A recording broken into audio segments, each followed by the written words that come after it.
안녕하세요. 웅덩이 매매법 레버리지 ETF 장기 투자자 디벨로몽입니다. 오늘 영상에서 전해드릴 소식은 EU가 올해 말까지 러시아 원유 수입을 약 90%까지 줄일 것이라고 말했습니다. 그리고 바이든과 파월의 회동이 있었습니다. 바이든은 인플레이션 문제를 최우선으로 밝히며 연준이 인플레이션 문제를 해결할 수 있도록 그 독립성을 존중할 것이라고 말했습니다. 그리고 모건 스탠리의 마이크 윌슨과 함께 약 90%의 전문가들은 현재 반등이 베어마켓 랠리의 일부분으로 보고 있습니다. 대표적인 비관론자 마이크 윌슨은 이번 반등으로 S&P 500이 4,300을 찍고 3,400까지 하락할 것이라고 예상 및 분석했습니다. 그러나 우리의 투자는 뭔가요? 예측은 무의미, 오르면 즐기고 만약 저 전문가의 말대로 3,400까지 하락하면 웅줍하면서 10년 뒤를 기다리면 됩니다. 금일 미국 증시를 살펴보면 사실 보합 마감했다고 생각해야 할 듯합니다. 오늘 시장은 인플레이션 우려를 주목했습니다. 독일의 인플레이션의 투자 심리가 위축되었고 이후에 러시아산 에너지 금수 조치에 유가가 상승세를 지속하면서 장 초반 하락했으나 말아올리며 보합 마감했습니다.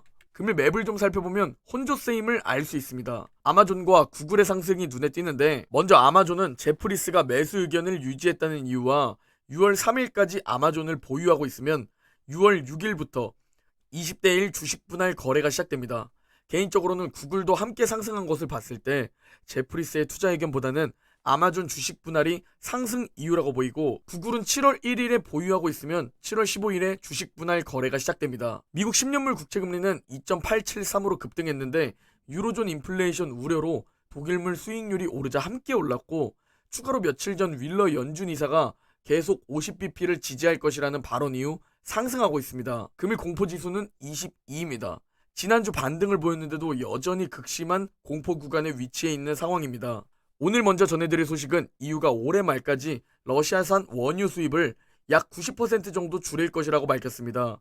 이번 합의로 러시아산 원유 3분의 2 이상이 수입 금지되며 이 합의가 러시아의 무기 마련을 위한 자금력에 제약을 가져올 것이라고 밝혔습니다.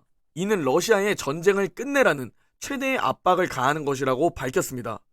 그리고 이 소식이 전해지자 최근 상승 추세를 보이고 있는 유가는 다시 한번 상승하며 120달러 부근까지 올라왔습니다. 그리고 유가 상승이 어제 장 초반 하락의 가장 큰 이유였는데 120달러 부근에서 갑자기 소폭 하락했습니다. 이 하락으로 다시 증시는 하락폭을 말아올렸는데 유가가 소폭 하락한 이유를 살펴보면 일부 오펙 회원국들이 산유량 합의에서 러시아의 참여를 중지시키는 방안을 모색 중이라는 뉴스가 나왔습니다. 서방의 제재와 이후의 원유 부분 금수 조치로 러시아의 석유 생산 능력이 저하되면서 이 같은 소식이 들려오고 있습니다. 만약 러시아를 산유량 합의에서 제외할 경우 사우디아라비아와 아랍에미리트 등 다른 오펙 회원국의 원유 생산량을 크게 늘릴 수 있게 됩니다. 그리고 이는 미국과 유럽이 러시아 우크라이나 침공 이후 요구해왔던 부분입니다. 그리고 오늘 시장이 추가로 주목한 부분이 바이든과 파월의 만남이었습니다.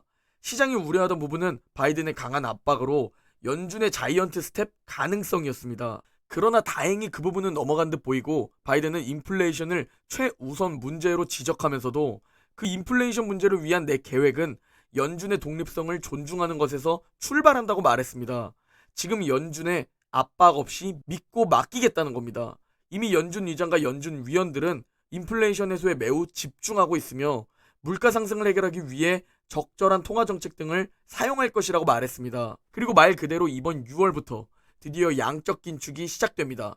과연 연준이 이 양적 긴축을 어디까지 밀어붙일 수 있을지 지켜봐야 할 듯합니다. 연준의 금리 인상과 양적 긴축은 결국 인플레이션 둔화와 경제 지표를 보고 결정할 겁니다.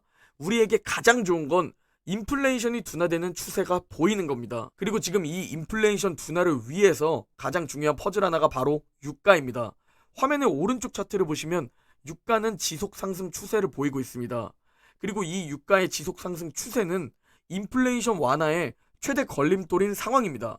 유가가 언제 상승 추세를 멈추고 안정세에 들어갈지 지켜봐야 할 듯합니다. 이제 시장은 인플레이션 피크아웃을 예상해 아직 인플레이션 피크아웃일지 모르는 상황에 벌써 반등을 시작해버린 증시입니다. S&P 500만 보더라도 한 주에 6%나 급등을 보였죠. 그런데 현재 90%의 전문가들은 이 미국 증시의 반등이 단기적인 반등일 뿐이며 베어마켓 랠리의 일부분이라고 말합니다. 특히 모건 스탠리의 마이크 윌슨은 S&P 500이 4,300까지 올라갔다가 그 이후 3,400까지 다시 떨어질 것이라고 예측을 한 상황입니다. 이 마이크 윌슨의 말대로라면 아주 조금 초록색 화살표만큼 올라갔다가 그대로 쭉 빨간색 화살표까지 하락한다는 것을 의미합니다. 그리고 현재 하락 추세선을 대략적으로 그려보면 얼추 4,300까지 올라갈 수 있음을 의미합니다. 약세론자인 마이크 윌슨은 8월 중순, 그러니 약 2달 뒤 다시 3,400 밑으로 밀릴 수 있다고 전망했습니다.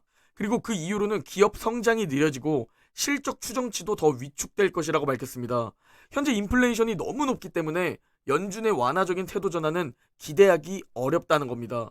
그리고 마이크 윌슨의 예측대로 3,400포인트까지 하락하게 되면 S&P 500의 PE는 약 14.5배 수준입니다. S&P 500의 10년 평균 PE는 16.5배입니다.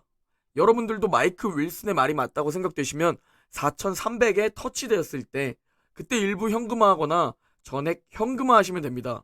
하지만 전 그럴 생각이 전혀 없습니다. 차라리 만약 제가 현금 비중을 늘릴 때라면 4,800 정도일 때지 4,300 정도일 때가 아닙니다. 그러나 반대로 장기 투자자 관점에서는 기회라고 말하는 투자자들도 있습니다. 대표적으로 올해 초 약세장을 외쳤었던 제레미 시겔은 증시가 이 정도로 하락하자 이제 장기 투자자에게는 진입 기회라고 말했습니다.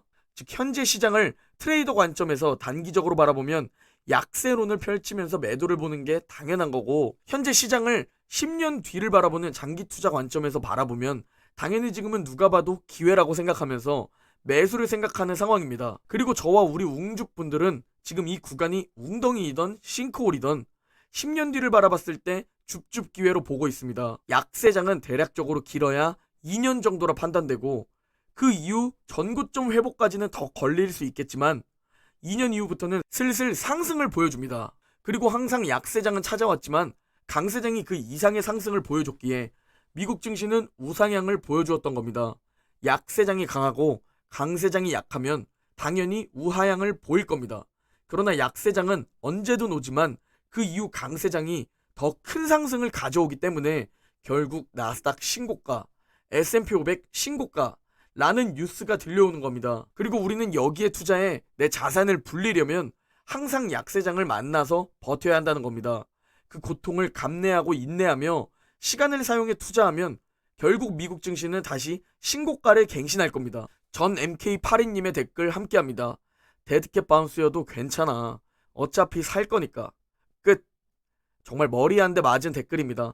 간단 명료하면서 사실 이게 끝입니다. 언제까지 다 오른 다음에 살걸.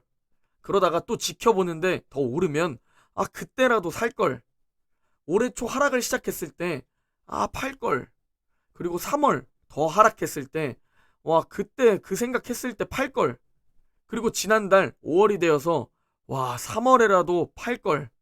언제까지 남들과 똑같은 껄무새가 될 건가요?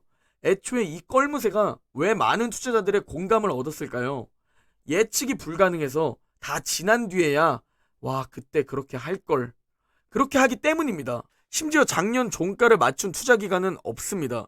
투자기관도 전망하지만 못 맞춘다는 겁니다. 골드만삭스는 심지어 올해만 전망을 3번 바꿨습니다.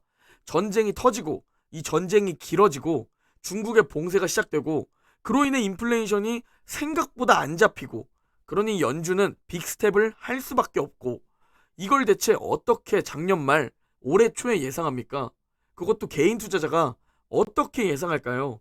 그냥 웅덩이에서 줍줍하고 다음 강세장을 기다려야 한다는 겁니다. 심지어 세계적인 투자자 피터 린치도 예측할 수 없다고 말하고, 워렌 버핏도 어떻게 흘러갈지 자기도 모른다고 말합니다. 인터넷, 유튜브 댓글에서 전망을 내놓는다면 그냥 쳐다도 보지 말아야 합니다.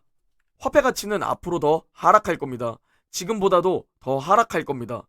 그리고 좋은 자산은 우상향할 겁니다. 지금보다도 더 우상향할 겁니다. 앞으로도 미국의 독보적인 기업들은 매출이 계속 증가할 겁니다.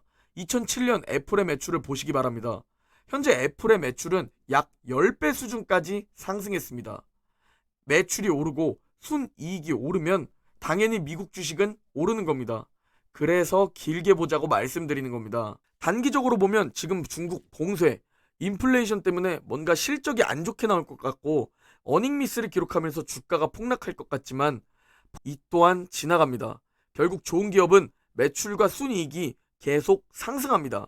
그리고 그 기업들이 모여있는 나스닥과 S&P 500은 결국 상승할 겁니다. 물론 매출과 순이익이 우상향 못하는 기업은 도태될 겁니다. 그래서 우리는 통찰력이 없기 때문에 알아서 편출시키는 나스닥과 S&P 500에 투자하는 겁니다. 좋은 기업들만 안고 간다는 생각으로 말이죠.